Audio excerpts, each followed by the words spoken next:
रवि, अमन और कुणाल तीनों पढ़ाई और नौकरी के सिलसिले में शहर आए थे। सीमित बजट होने के कारण उन्होंने शहर के बाहरी इलाके में स्थित एक पुरानी इमारत के दूसरे माले पर एक फ्लैट किराए पर लिया।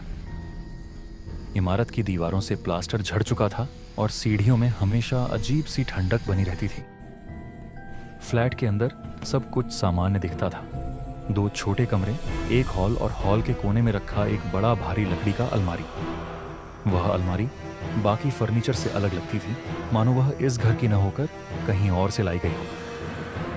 पहली रात शांति से बीत गई, लेकिन उस शांति में भी एक अनकहा डर छिपा हुआ था। तीसरी रात ठीक 3:17 पर ठक ठक रवि की नींद अचानक टूट गई। आवाज हॉल से आ रही थी, जैसे कोई बहुत धीरे धीरे दरवाजा खटखटा रहा हो। उसने अमन और कुणाल को जगाया। तीनों सांस रोककर सुनने लगे। आवाज फिर आई। दरवाजा खोला गया। बाहर कोई नहीं था। गलियारा खाली था। न कोई कदमों की आहट, न कोई हलचल। शायद किसी ने गलती से खटखटा दिया होगा, अमन ने कहा, लेकिन उसकी आवाज में भरोसा नहीं था। रोज का सिलसिला अगली रात भी वहीं हुआ, फिर उसके बाद भी। हर रात 3:17 वही दस्तक। तीनों की नींद खराब होने लगी। रवि चिड़चिड़ा रहने लगा। कुणाल अक्सर चुप रहता और अमन छोटी छोटी बातों पर गुस्सा करने लगा। एक रात रवि ने महसूस किया कि दस्तक के समय अलमारी के पास खड़े होते ही हवा असामान्य रूप से ठंडी हो जाती है।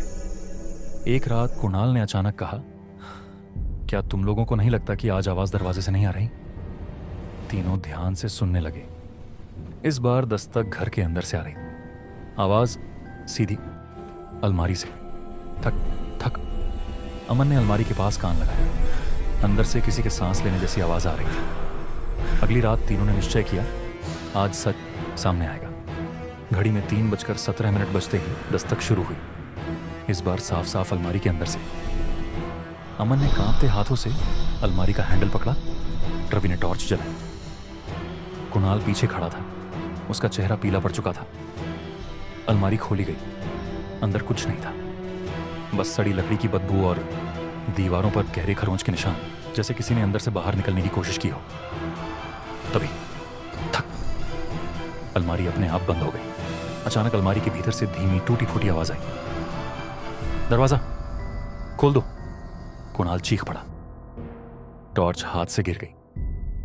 अलमारी के दरवाजे के बीच से अंधेरा बाहर फैलने लगा। एक सड़ा हुआ हाथ बाहर निकला, उंगलियां अस्वाभाविक रूप से लंबी। रवि ने पूरी ताकत से अलमारी बंद कर दी।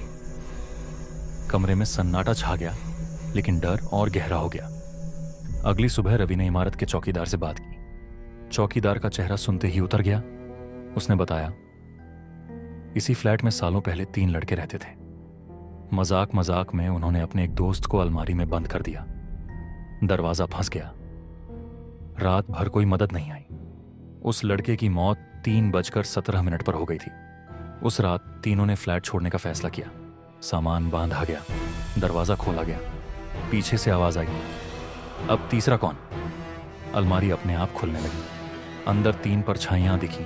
बिजली चली गई। अगली सुबह पुलिस आई। फ्लैट खुला था, अलमारी बंद थी और रवि, अमन और कुणाल कभी बाहर नहीं निकले।